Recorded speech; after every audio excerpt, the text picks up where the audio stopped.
Hi everyone, some of you might know that Montech have came out with a very new case known as the King 95 Pro, and it's released on the December 5th.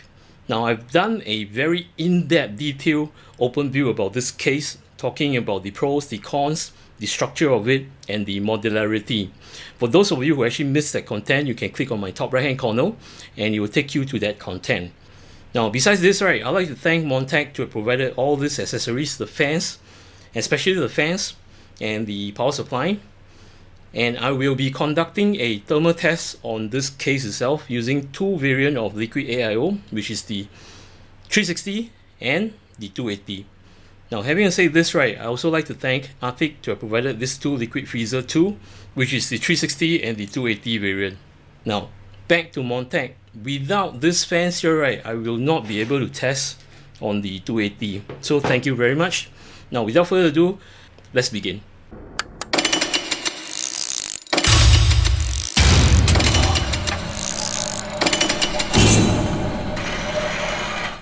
Before proceeding talking about the thermal and how I do the testing for this case, there are some correction. On my previous content, right, I mentioned that the tempered glass is of 3mm thick. In fact, it's 4mm thick. And do note that when you swivel the side panel, or should I say the side tray, to the front to become intake, make sure you switch the fan. As the King Pro 95, right, it comes with a reverse fan, right, if you're going to swivel, right, the air will be pushing out, so you need to turn the fan. Besides this, at the rear,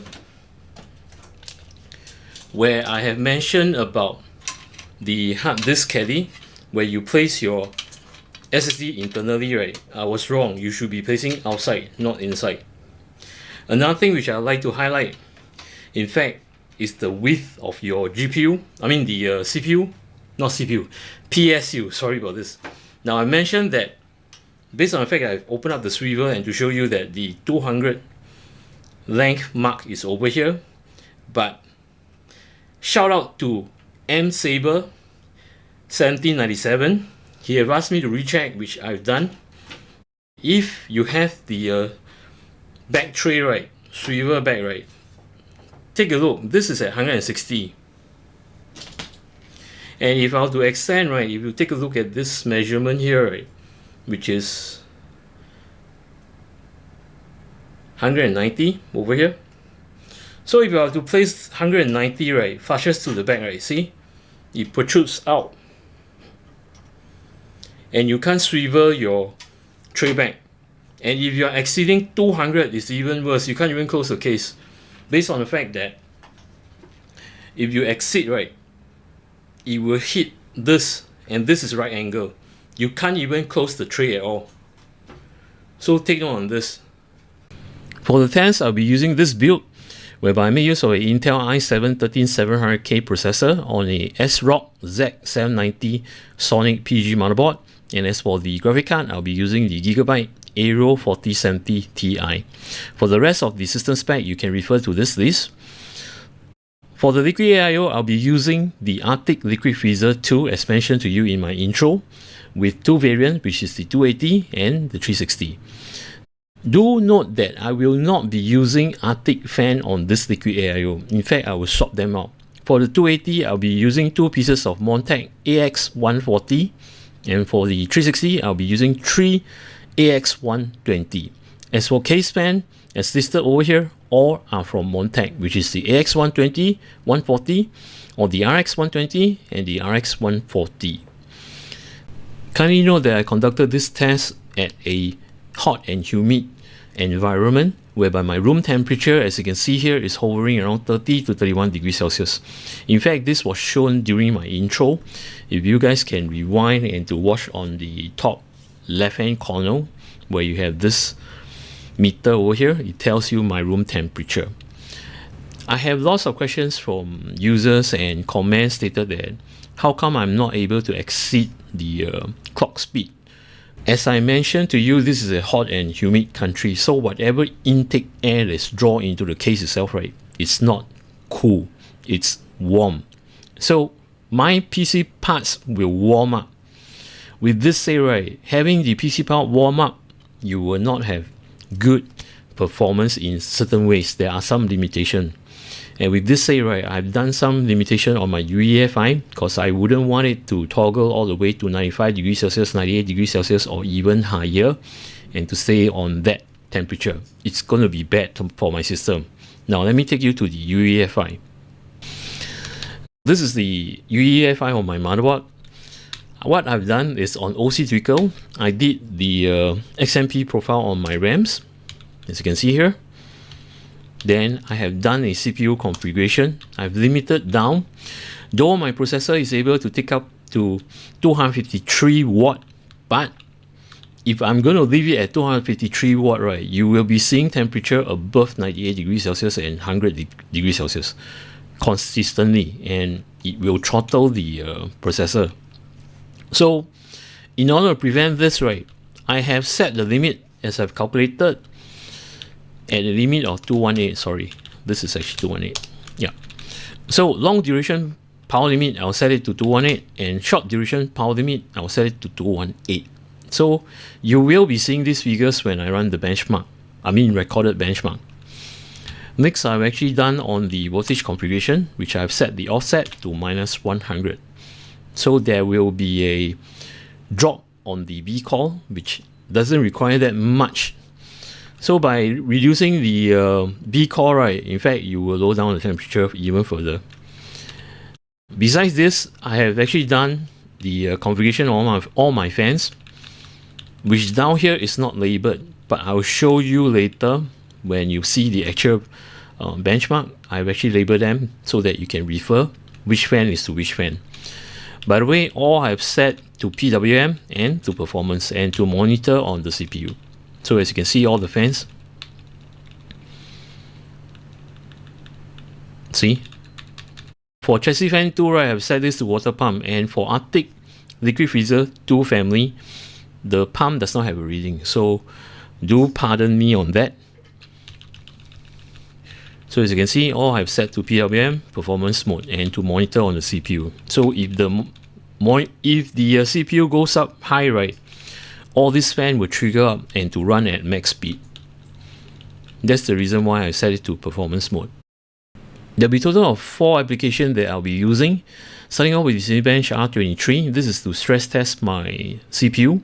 Simultaneously, when I conduct the test while stressing the CPU, right, I will stress my GPU too using Fermark, and this will show all the stats of my CPU and GPU. And to show you the stats, let me just show you. This is what you're going to see. It will pull down all the stats, be it the CPU or the GPU. And how I show this stat is to make use of hardware info and with the help of Rebirth Tuner, which is this. So with this say, right, the stats over here that you see, okay, before I talk about the stats, how I conduct the actual run, whereby I have total of 7 style of fan location. So at each style, when I set it properly, I will run Cinebench and Fermark together for 30 minutes. And once it's done, right, I'll let it sit for 10 minutes, which is idle. Once that is done, right, by the way, for idle, right, you will be seeing the actual recording with this CPU sets, whereby it will show you the idle, and when I run it, it will pick it up. Now back to where I was. So as mentioned to you, first 30 minutes is to run the whole system without recording. Then I'll let it idle for 10 minutes, then followed by another 10 minutes, and this 10 minutes you will be seeing the benchmark off from the test, which is this. I will be recording it. Now something to note on this legend over here, where you see green, yellow, gray and blue, or CN. For the green section, right, this is where it shows you the stats of my CPU, my processor. And something to note on the average efficiency comp, don't be surprised that you'll be seeing 4.8 to 4.9. In fact, I know my processor can go 5.2 gigahertz consistently. It's just that how I get this reading, right, is through this. Instead of pulling from here, okay, I find it more efficient to have the average core, which is to tally up, or should I say, total up the P cores and the E core and to average out. So you'll be seeing things like 4.9 gig or 5 gig around there. Gonna show you something. Now, if I were to run this, right, take a look over here. See, it's gonna run at this, sometime lower. See, it's lower. But rest assured, right, if you see the efficiency clock, see most of the P cores, right, is running at 5 gig and above, 5.2 and such, and the E cores, right, are running below that, either 4 gig or 3.9 gig. So it's total up to show you this. So don't be alert or alarmed that you're seeing 4.8 or 4.9 gig. Now, besides this, right, I will be showing you the temperature of the motherboard, which is in yellow, DDR5 RAMs, which are the two slots A2 and B2, and also the SSD. These are highlighted in yellow. And as for this, right, in gray, as I mentioned to you in UEFI, based on the fact I'm in a hot and humid country, so I have to power limit down the power usage. So I know that the processor can do 253, but I've limited down to 218. With this say, right, it doesn't mean that when I set it to 218, right, the power draw will be 218. Not at all. It still depends on your cooling. In order to sustain the clock frequency, right, it will draw whatever is required and will not throttle. So it will be below 218. That's for sure. Now, followed by all these stats over here, these are the fan RPMs where I've labeled. In UEFI, I can't label them, so I label it over here so you can get a clear picture. When this runs, right, it will have a max RPM. The radiator fan, the side tray fan, the bottom fans, and the rear fan. Over at this section, this is the GPU temperature and the GPU clock speed and the memory temperature and such. Now, I have also done a limitation on my GPU.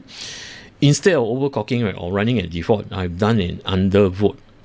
Just to show you, I know that my GPU is able to run at default with a clock speed of 2790 megahertz, but it's drawing at a core voltage of 1.15 or even above. So I limited down just to cool down the temperature. So what I've done is I've set it to draw at 0.985, which you can see over here. I know this is showing 0.975, but it will jump. So on the afterburner itself, right, as you can see, it's 985 milliwatt, and it will toggle at 275. But of course, again, depending on how much cooling you can provide the GPU, right, with this voltage, it is able to pull above if you cool it down further, which will not be on 2775. In fact, it will be 2790. Kindly pay attention to the arrangement right now. I'll start off with the Liquid AIO. As mentioned to you, I'll be using two variants from Arctic Liquid Freezer 2 family. Starting off with the 360, I will be conducting two sets of tests, one with full glass panel, the other one with glass panel and at the front with a front mesh. And the location of the AIO is at the top only, because this is the only location that you can place, followed by the 280 Liquid AIO, which is at the side. I know that I can swivel this tray to the front and to place the mesh cover and have the side to have intake another 140 mm fans, but it doesn't yield very good results, so I skip that, and I will only be conducting the 280 at the side. As for fan arrangement, first of all these fans from Arctic will be replaced with Montech AX fans. Starting off with the 360 again. At the top, as mentioned to you, this AIO, right, will be at the top. I'll be replacing all these fans with the AX120 from Montech. Then as for the rear, which is the standard configuration, AX120, which are the normal fans. And at the bottom is RX120, 3 pieces. RX is in fact the reverse blade of the fans. And for the side, as you can see here, the two configuration, right? At the side tray, I'll be using RX 140. Same goes to here. But for the intake, when I place this mesh, it will be AX 140. Now, for 280 configuration, similar to this, just that the changes of the radiator fans is 140. As you can see, top is 120 AX, rear is AX 120, and the bottom RX 120. For the first two benchmark, you will witness that I will be testing on a 360 Liquid AIO at the top of the case, and with the case having both side glass panel. And this is what you're going to see. There will be a total of two sets, as I mentioned, set A and set B. What's the difference? Be it set B or set A, you have total 7 formation, whereby it will show you the indication of how I place the fans. And the difference between set A and set B is the mounting of my GPU. With set A, I mounted my GPU horizontally. Set B will be vertically mounted. For these two benchmark, I will not be conducting this configuration, as you can see here. This will be on the later part, the last two diagram, but I'll talk about it. As all this configuration that you see here, right, is very bad for thermal results. First off, on my most left, where you have all the intake, cool air, right? My country is hot and humid, so most of the time it's actually drawing warm air. Plus the PC components that's generating heat, and it's trying to dissipate heat off from the case, but there are no room or exhaust fans to dissipate the heat out of the case. So resulting, getting hotter and hotter, the thermal results will just go up. Next will be this. Good enough, all are exhausting the hot air, but not to forget, your PC components is generating heat continuously. So in order to cool it, right, you need some kind of cool air to breeze through the component, as in like to blow on the component. But this isn't the case. It will just let your PC components generate heat by itself, and you just go up and up. Again, bad thermal results. After the two benchmark that you have watched, and I will talk about the result, then I will conduct the test where you have one panel glass and one panel mesh, and all this configuration on the full glass, right, will apply on this formation too, which I will not conduct. And in addition, on top of it, take a look at the front where you have the mesh. These are the configuration that I will not do. Reason being, right, you have your cool air drawing into the case. Before you can touch any component, be your GPU or your processor or whatever, your side fan is already exhausting all the cool air drawing in. So this defeats the purpose, which is not practical. Same goes to this diagram over here, where you have the side drawing cool air in, but your front is exhausting, or should I say sucking all the cool air out of the case. Again, it's not going to touch your PC component, and this will yield very bad results. I know a lot to digest, but on the benchmark itself, rest assured it's very easy to read. As I mentioned, the first two tests, right, you will be seeing all these things. As I've explained to you all the stats, then these are the Liquid AIO that I'll be using, and showing you the configuration of the formation on the fans, A1, A2, A3, and A4, and so forth to A7. Same goes to B1 to B7. Once this is done, right, I will talk about the results and to proceed on with the next set of tests. Let's begin.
The results of style A and style B is out, whereby it's making use of full glass panel with the Liquid AIO at the top, and starting off with the GPU horizontal mounted, which is style A. How I derive all these figures over here, for each style I rewatch the benchmark and taking from the point of the last 2 to 3 minutes, and from there, right, I look at the benchmark and how often the figure appear on the benchmark. Take for example the CPU. During the last 2-3 minutes, if it shows a couple of times 85 degrees, then I'll plot it down. So this is how I derive the figures over here. Same apply to the clock speed, motherboard, the DRR and such. Next thing you'll notice is that some of these figures, right, are highlighted in green. And how I derive in green, based on each section from formation 1 to 7, which is this to this, I will pick 3 best temperature or 3 best clock speed, which you can see here, right? If I were to compare A1 to A7, right, A1 to A3 is having the best temperature as compared to the rest. Look at these figures. This is horrible. So I'll plot it down. And some of which you will find that, hey, how come I got 4 instead of 3? Based on the fact that, look at the temperature reading, they are the same. So I got no choice but to select 4. Same apply to the M.2, see? So this is how I derive the green wordings, as in I highlight, those are the best temperature. And overall, I would say that, looking at this stand, right, A1 is the best configuration to have a overall balance, good temperature, and also to enable your processor to run at that speed with a very good GPU clock speed. And you can actually compare the temperature. There's something you will notice is that, yes, A1 is best overall balance. And you will say that, hey, Cleo, what about A4? You have GPU at a very good temp. Now look at the temperature of the CPU. It's very high, though you have GPU at a low temp. And I can explain to you why is it having low temperature on the GPU. Looking at A4, where it's not channeling all to the back, I mean the cool air. So what happened is that at the side, right, I switched the fan to exhaust hot air. So whatever air that's going through the GPU, right, there will be a restriction based on the fact that it's flat. So if I were to place it A1, right, it will take a longer time to push the hot air out. And based on the fact that the top is not strong, not really that strong, because you have the radiator to go through in order to exhaust the hot air, and you only heavily depend on the rear. Else for A4, right, you have switched, I have switched, and it brings more hot air out, be it the top, the rear, or at the side. So this assists the warm air of your GPU that is horizontally mounted out from the side. That's why A4 have a better temperature on GPU. But I can't judge on only one. So overall, I would say balance, as mentioned, A1 is the best configuration. Next, on style B, where I have the GPU vertical mounted, and best overall, right, I don't have to explain all this. Best overall, right, is B3. Some of you might be scratching your head. Hey, Cleo, your test, right, is almost similar to another fish tank case, which I've done in the past. And most of the time, I've been choosing the first one, which is B1 or A1. How come this time it's actually B3? The thing is, this case is not built as big as the rest of the fish tank. So imagine the air travel, right, from the top, from the bottom to the top, right, it's a very narrow path. It doesn't require much airflow to push, so long you have very good performance fans. So this is why at this style, having the GPU vertically mounted, right, the winner is on style B3 and not BU1. I can explain. Based on the fact there are no restriction, and on B3 itself, as you can look, direct channel of cool air to your motherboard area, and you just sweep either to the top and to the front. And having a shorter distance, right, more hot air is dissipating out from this side. And also, since there are no restriction on the vertical mount card, cool air that is actually pushed from the bottom, right, it will raise easily without restriction to the top. So most of the hot air, right, in fact, is going out. And bonus of it, short distance from the rear to the motherboard area. So can you see what is actually going on? The focus on the channel airflow is very, very good. That's why you have very good results on B3. As you can see over here, most of the temperature is in fact lower than the rest of the configuration. There is another point which I'd like to highlight. If you can look at the chart over here, right, I've highlighted the bottom 3 section brown, be it style B or style A. There is a reason behind. Please do not practice to configure such configuration, especially when you're in a hot and humid country as I am. Probably in a cold weather, right, you will have good results. But for us here in Asia, which is hot and humid, do not practice this style. And the reason is, I have switched the top fan to be intake going through the radiator. So imagine that the warm air is passing through, not really cool air, through the radiator, and the radiator itself is having heat, and it passes through more heat, and it's trapped within the case itself, having little time to dissipate, as we know that hot air travels up instead of to the side. So having all the hot air circulated within this area, right, from style 5 to 7, right, or formation 5 to 7, right, you will have very bad temperature. Look at the overall. All this temperature are ridiculously high. Same goes to the vertical mount. See, you can compare. So please do not practice this again if you are in a hot and humid country. This inclusive of formation 4, be it style A or style B. Because you look at the temperature, it's not great either. Okay, for the CPU. But if you want to practice just because of the rest is doing good, right, you can by all means go ahead. But for me, I will not do formation 4 to 7, not at all. So it's best for horizontal mounted, I will choose A1. Vertical mounted, I will choose B3. With this said, the next following test, which I'm going to test on the mesh front, as you can see over here, it's another plane whereby additional fans is included as compared to the full glass panel. So I will only do formation 1 to 3, be it horizontally or vertically. And of course, the radiator, or should I say the Liquid AIO, is placed at the top. Let's begin.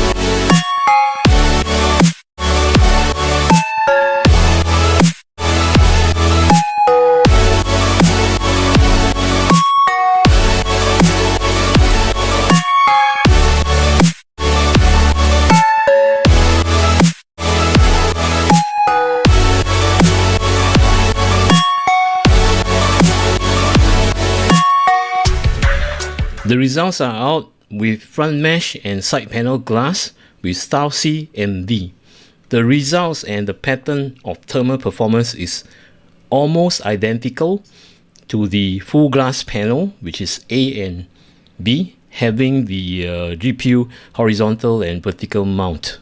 As you can see, right, for horizontal mount with the mesh panel at the front is still having a good temperature on style 1 or C1, and as for vertical mount, it's on style D3.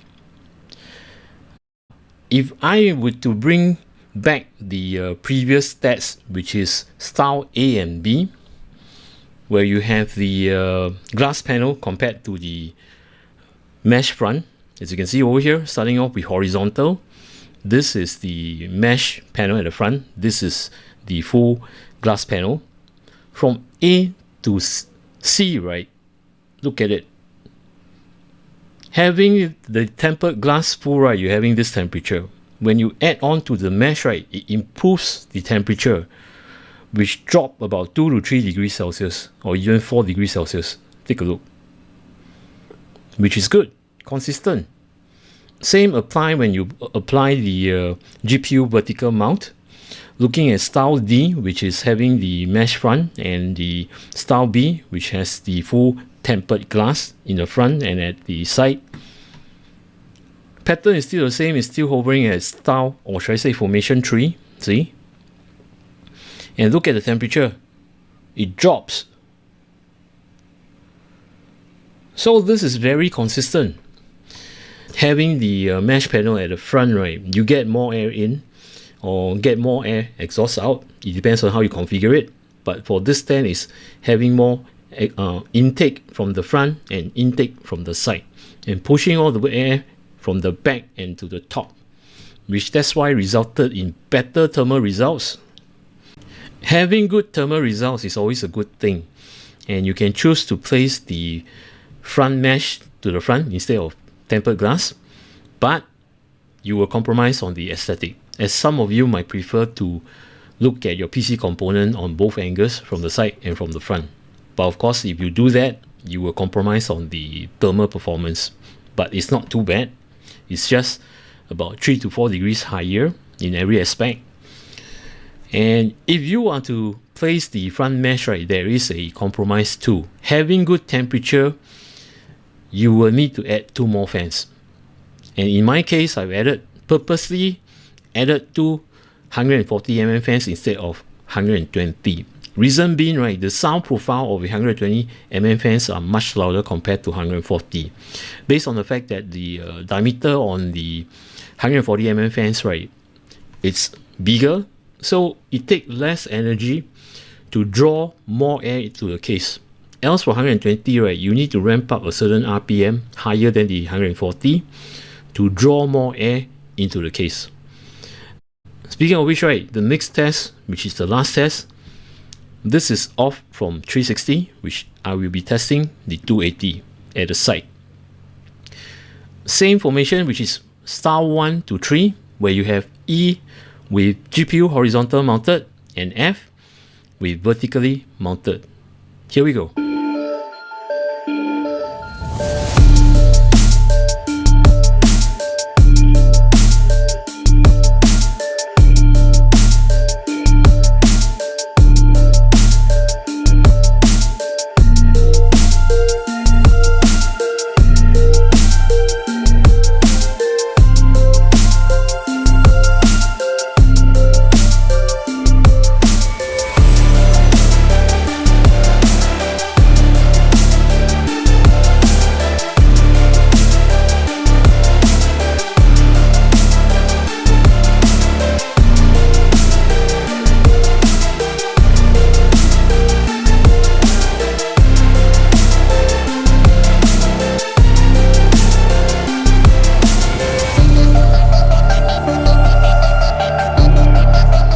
The results on the Liquid AIO 280 are out. There is a slight difference when I did the GPU vertically mounted. Instead of choosing formation 3, which is F3, it chose F1, as compared to the 360, which I've done earlier on, be it having the front mesh or the full tempered glass on both sides. Reason being, right, at the top, when I did the test for the 280, at the top, when you mount the fan, right, it has a very direct path, not going through any radiator to exhaust the hot air. So this is part of the reason. Second reason is the radiator is mounted at the side, where you draw cool air from the side through the radiator. And based on the fact that 280, right, has a big surface area, and especially for Arctic, the thickness of the radiator is 38mm. You might argue that, hey, look, the 360 from Arctic is also having 38mm. But the fact is, based on the same build, same pump motor, and the thickness of the radiator. The only difference is the material that is constructed. I do agree that for 360, right, you have more material, as in like more surface area, but don't forget the fact that 360 has a narrow path as compared to 280. Let me explain further. Some of you have this concept whereby 360, right, will outbeat a 280, but in my case, no. Based on the same brand, as I mentioned, same build, same structure, the 280 will definitely outbeat a 360. Reason being, right, imagine that you are holding a glass cup and someone pour hot water to it. You try drinking it. What will happen then? You will start to blow and take time to sip the hot water. But what if you are to hold a sauce plate, okay, and someone pour hot water, gently of course, not to burn your hands? Can you drink it instantly? Yes, of course. Reason being, right, the heat dissipation on the saucepan, right, is much bigger, and you can sip faster. Maybe not instantly, but you can sip faster as compared to a cup. So this physical theory, right, or practice, it applies on the radiator too. Where the 280, right, it's wide, it's big. That's why heat dissipation is much more as compared to the 360. So this is my take. But of course, it still depends on the structure of the pump and such. If you were to compare the same brand and same build, but only the size different, right, 280 would definitely outbeat a 360. Having to say this, right, having such good result, as I pull all the stats from my past benchmark, which is from A to D, testing on the 360 AIO at the top, be it horizontal or vertically, and also the different formation of the case where you have glass panel and the mesh panel. And I select section by section again, choosing the top 3 best result. This is what happened. And why am I highlighting 280? I have a reason why. In fact, you won't go wrong choosing any of this formation over here. It does perform. It's just that for best performance, right, I will just choose a 280 to be mounted at the side.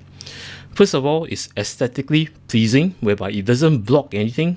Imagine you have the 360 at the top. You still can see your radiator, and your fan is sticking out, and you might just cover your motherboard area. Else, for a 280, right, it's on the side. You have a clear view, or should I say aesthetic view, be it at the front or at the side. It's open. And also when you place the GPU, be it horizontally or vertically, right, you will still be able to have a clear view of what you have placed inside your fish tank case, or should I say this King 95 Pro. And besides this, right, why am I choosing this? You might say that, hey, Cleo, look, the temperature on the 360, right, is much better compared the rest of the temperature over here. I'm not talking about the CPU. Are much better compared to your 280 configuration. You're not wrong, but you have to bear in mind, for this configuration C and D, right, you have the mesh front, which is of an advantage. And as mentioned, you need to compromise a bit based on the noise, as you have mounted 2 additional fans. And when you add 2 more fans, right, there'll be more dust to the case. So think about that. That's the reason why I choose the 280. And if you compare the temperature, right, full on tempered glass with this and the 360, right, look at the temperature. See? The 280 is doing much better as compared to the 360 with full glass panel. So I get to enjoy the view, one thing. Next thing is, I don't need to see the radiator. All I see is the fans and the components of my PC. And again, as I mentioned, this is my own preference. You can choose either of this configuration of over here. It's alright, because all this does perform good thermal results. There you have it. The results on the thermal in this case is amazing. In fact, I was quite shocked when you made use of the default Montech fans, which is the AX and the RX 120 or 140. It does perform pretty well. The only thing you need to be conscious if you are fitting a high-end product, or should I say high-end processor, make sure that you do a power limitation or PBO2 on AMD when you're in a hot and humid country.